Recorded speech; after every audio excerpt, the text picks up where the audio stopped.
Hi, and welcome. You're listening to the X22 Report. My name is Dave, and this is episode 808B, and today's date is November 3rd, 2015, and the title of this episode is The Countdown Begins, the push to invade Libya is a go. Let's get into the economic collapse, political, and geopolitical news. Now, most of the people have already heard of a Stingray device, and this is a device which mimics a cell tower and kind of redirects your call and allows the FBI, the local police, to listen in on your conversation. And there are new documents that were released saying that these devices may be capable of intercepting the content of communications, and therefore such devices must be configured to disable the interception function unless interceptions have been authorized by a Title III order. Title III is a federal wiretapping law that allows law enforcement with a court order to intercept communications in real time. The document also discusses the possibility of flashing a phone's firmware so that you can intercept conversations using a suspect's cell phone as a bug. So there's a lot more to these Stingray devices. And a lot of these surveillance tools go by different names like Wolfpack, Gossamer, Swamp Box, and they fit into a suitcase. And we see the FBI's using them, the CIA's using them, local police are using them, and even the IRS is using them. And they're using Secret Service also. And most of these agencies are using them without a warrant. Now, there's been a bill that was introduced into Congress that would criminalize the use of stingrays without a warrant. I mean, really, do we need another law on the books to let everyone know that you can't spy on the American people without a warrant? Don't we have the Fourth Amendment? Why don't we just uphold the rights of the people? Isn't that a lot easier than continually creating laws? This is getting out of hand. We already have the basics. And all they have to do is refer to it. Oh, I'm sorry. That's the law right there. Did you have a warrant? No? Okay. It's illegal. And that's it. That's all we have to do. And what we all need to do is we need to make it very, very difficult for the U.S. government, central bankers, to spy on us. We need to send a message that we're going to make it even harder and harder and harder because this is illegal. Actually, they shouldn't be doing it at all, but we know we can't really stop them because they're doing whatever they want, and no court of law is going to do anything, and they're just going to continually do it. So, for those people who want to stop them, encrypt your data. Use an email encryption service. Use Start Page to hide your searches. They also have proxy servers which will hide your location when you do searches. Use a product like Pocket. You can slip your cell phone, your credit card, your license into these sleeves, your iPads, and it will block the signal because the material is interwoven with silver and copper, and it blocks the radiation signal, it blocks the other signal, and it stops them from tracking you or from listening in on anything that's going on with your phone. I mean, there's all different ways that we can do this. And everyone should continually make it very, very difficult for the government to spy on us. There's no reason they need to spy on us. And of course, it's a violation of our rights. Now, during the Baltimore and Ferguson riots, the Federal Bureau of Investigation had surveillance planes flying over and above. And they were using thermal imaging equipment. And documents obtained by the American Civil Liberties Union via the Freedom of Information Act outlined how the Bureau is using planes equipped with the infrared and night vision cameras. They also reveal that the FBI retains the videos for an unspecified length of time.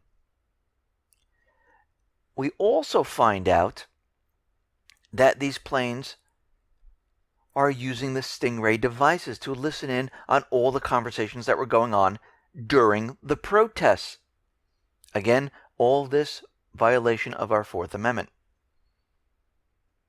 And the question is, why were they doing that? Of course, they're going to use the reason, well, we're making sure that everything was contained, that things weren't getting out of hand. And we know they were looking for specific groups. They were looking for specific people. They wanted to hear what they were saying. It was almost like Occupy Wall Street, where DHS admitted they had snipers standing by to take out the protesters if it went too far, if they pushed too hard against the bankers. So we can see right now these agencies, they are not working for their people. They're working against the people. And they will do whatever they have to spy on each one of us to make a case. Even if it violates our rights, it doesn't really matter. Now, out in Cuba, we understand wherever Russia is, that's where the United States has to go. And we see Cuba is asking Russia right now for more business. They want economic development on the island from Russia. Russia right now has no plans on reopening their military base in Cuba. But if you notice, the United States had to go back into Cuba because wherever Russia is, the United States has to be there. And they were very worried that Russia was reestablishing relations with Cuba, or ramping up relations with Cuba, doing a lot of business with them, and they were very worried they're going to reopen the military base, because you have to remember Cuba is right off the coast of Florida here, very, very close. And this is why they said, okay, we're going back into Cuba, because wherever Russia or China is, this is where the United States is, and they realize they need to do this because when they start the war, they need to make sure they're in all the different locations and they're pre-positioned. And this is what they're doing right now.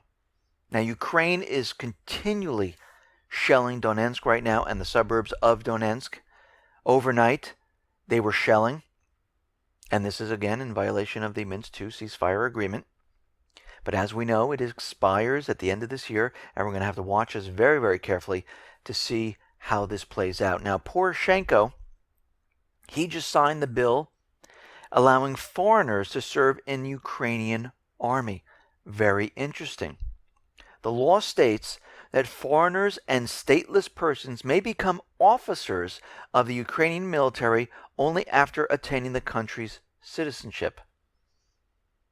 So they just have to go in there, attain the citizenship, and they can serve in the armed forces, making it very, very easy to go in and fight. Now, out in Japan, we understand the United States wants to set up this new base in Okinawa. It's going to be a much larger base. They can bring in more advanced weapons.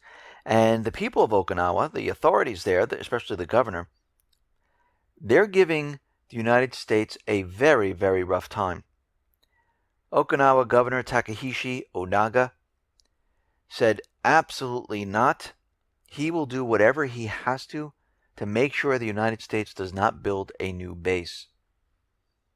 Now, we understand why the United States wants to do this, because they are setting up and pre-positioning military assets to encircle China, which they've been doing for quite a while. They have a lot of missile defense systems in this area. They have a lot of the fleet in this area. And we can see the United States is already provoking China. And right now, the U.S. pledges to continually patrol these areas and might make it a quarterly type of patrol in the South China Sea. So every quarter, they're going to be provoking China. And they're just hoping that China lashes out and does something so they can start this war. Now, it looks like in Libya, things are starting to heat up at this point. We understand the talks have broken down. They're still trying. The UN is still pushing both governments to come to some type of agreement in UN to have maybe a dual government. But as we know, the puppet government of Libya, which is controlled by the United States government central bankers, in the end, they do not want this. They want full control. And the elected government in Libya that is based out of Tripoli, they're saying, you know something? It is time that the world recognizes that we are the government. Now, of course, the United States is not going to do this. And they're saying, listen, we need you to recognize us, and you should recognize us. And of course, there's other propaganda along with this to make this seem like this government will do something to force other countries' hands. Now, this seems to me like propaganda where they're saying, listen, we will let refugees come out of Libya. We will not stop them. We'll just open our borders and we'll let them go right into Europe unless you recognize us. And to me, this seems like it's the beginning of the propaganda of why they're going to need to go into Libya. And something strange right now is happening in Libya. Libya's Petroleum Facilities Guard halted all crude shipments from the port indefinitely because of what has been happening in Libya right now. Now you have to remember, there are two governments. There's the puppet government, which no longer is in Tripoli. Tripoli right now, the government there, which was elected, controls the shipment of oil. Now, of course, they can sell the oil not using the dollar, which most likely they are. Maybe they're selling it using the yuan, the ruble, gold, or silver. The puppet government moved the central bank out of Tripoli, hoping that other countries would do business with them. But guess what? Other countries are doing business with Tripoli. This is a problem. So now they decided that they are stopping all shipments whatsoever. Now, will the government of Libya, who's located in Tripoli, abide by this? Most likely not. And they're the ones who control the port in Tripoli. So what we're seeing right now is a ramp up to an escalation. It seems like the United States government central bankers, they have the green light for the go-ahead to do something in Libya. Now, how and what is going to play out in Libya right now? Unclear, because we know the United States government central bankers, they can't just go into Libya. Well, they could, but that would be completely illegal, and the rest of the world would look at this and say, whoa, just a minute. There is no authorization for this. You didn't get authorization from the UN. But they did it in Yemen with Saudi Arabia, and no one said a word, and Yemen did not attack Saudi Arabia. So we're going to have to see how this plays out. Most likely it will be some type of false flag. And I wouldn't be surprised if there's another proxy army like Saudi Arabia going into Libya to reestablish the puppet government there. And this has been in the works for quite a while. We know France has been setting up bases around and outside of Libya, Egypt along with that. And we're going to have to watch and see, and I wouldn't be surprised if this happens sooner than later. Now, in Syria, the Russian jets have been destroying over 2,000 terrorist targets since September 30th. Russia has carried out about 1,631 sorties, destroyed about 2,084 Islamic State and Nusra Front targets in Syria. They've destroyed 287 terrorist command centers, 155 ammunition and fuel depots, 52 terrorist training camps, and 40 plants manufacturing rockets, landmines since September 30th. And the U.S. has done what? Oh, that's right. They hit grain silos. They hit oil refineries.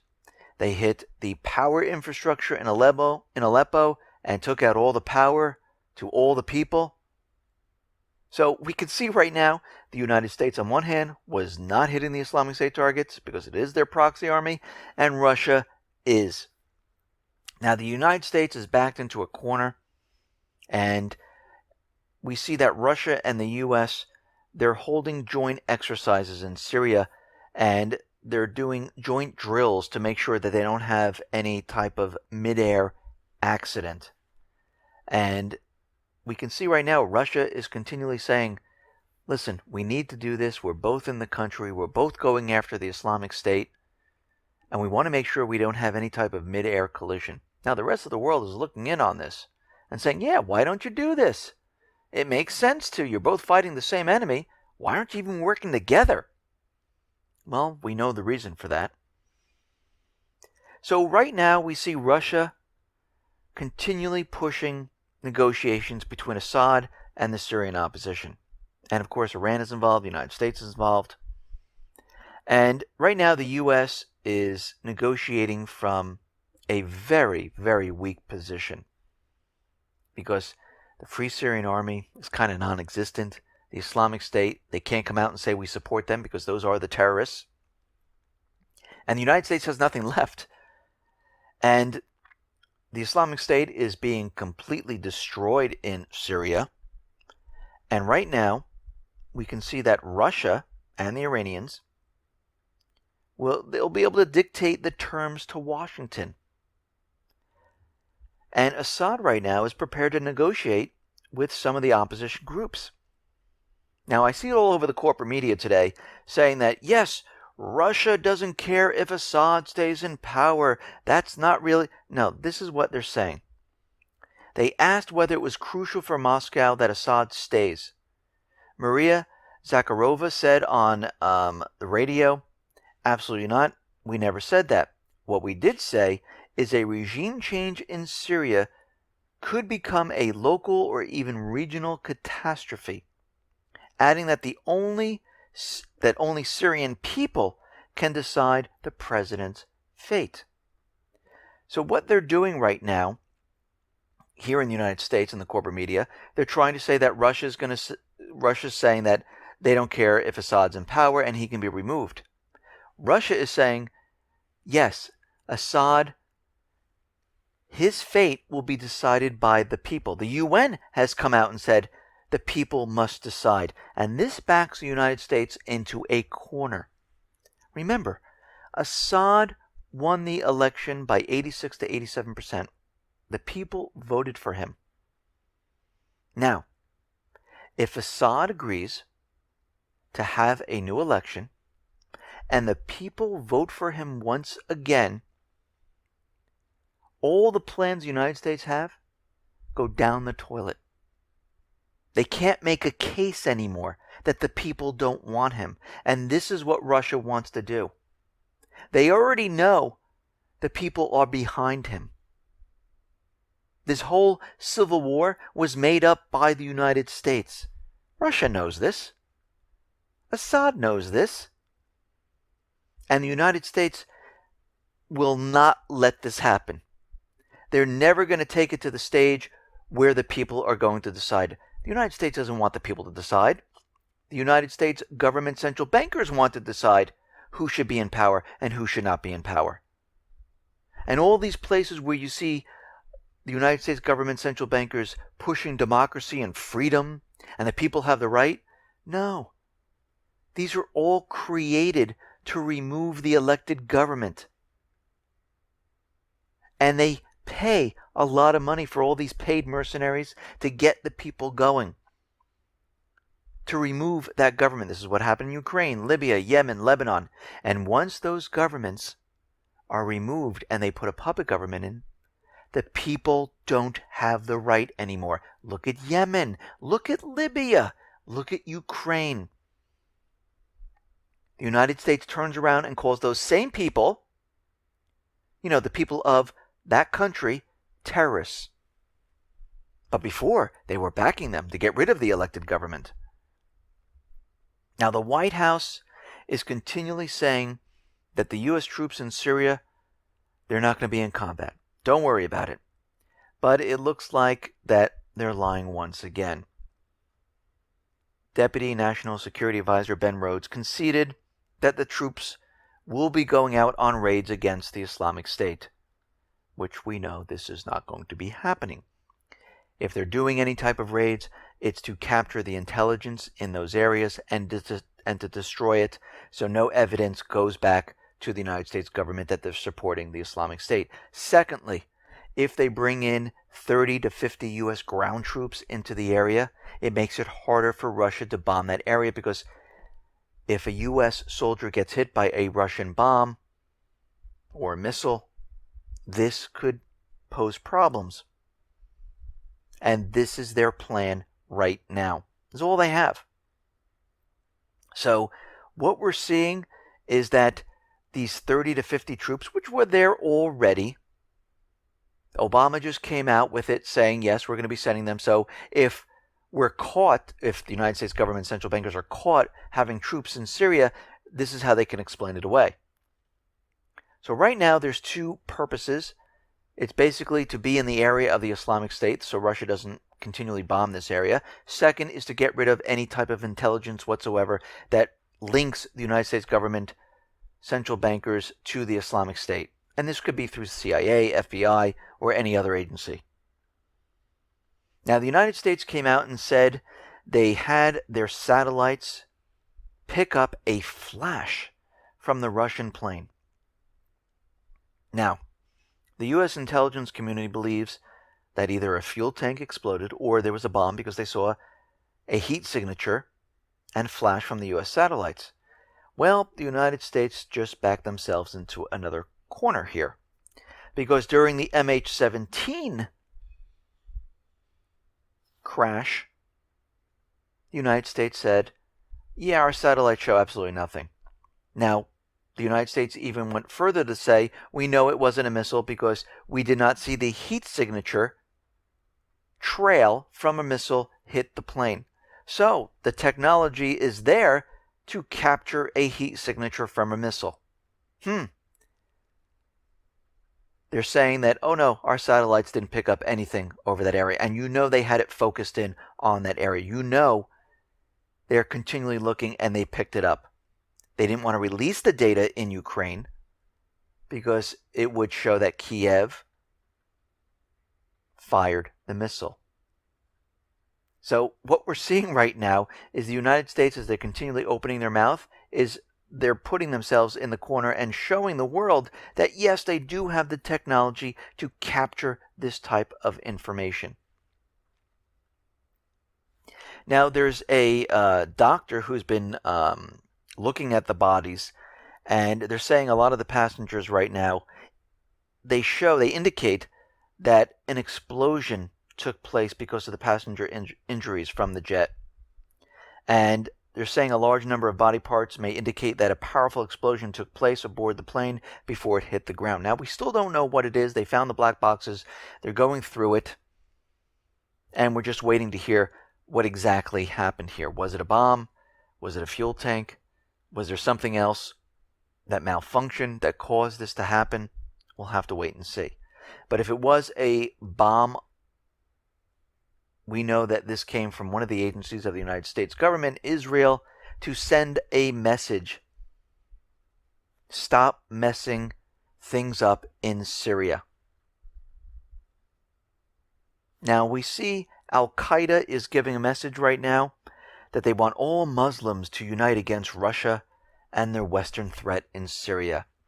And these threats that we continually hear that are, come out from al-Qaeda, the Islamic State, this is all propaganda to make us believe that eventually these terrorists are going to hit the United States, they're going to hit Europe, they're going to hit Russia, and they want you to continually keep this in the back of your mind because they already have a false flag planned. It's all ready to go because they know this economy is coming down. They know eventually they're going to have to bring us to war, and they need to keep this continually being pushed out there. And this is why everyone has to continually prepare and get ready for what is coming. Make sure you have the food. Make sure you have medical supplies. Make sure you have a weapon to protect your family. Make sure you have cash on hand, gold and silver, because you don't know when you'll need cash, when you'll need gold and silver. It's good to have both. Of course, hide it someplace where no one finds it. It's good to have toiletries. If you've been doing this, continue to do this. Don't believe the stock market. It is a fake indication of how the economy is really doing. If you haven't been planning and you're just starting out, I would go to lifereliance.com. They have bug out bags. They have seeds. They have pre-made food already. You can customize your order. They have water filtration systems. Anything that you need, you can get right to your house. It's very easy to do. And you can start your way on being prepared. Because we know it's only a matter of time. We see things completely falling apart at this point. And if you haven't, start now. If you have, continue to do this.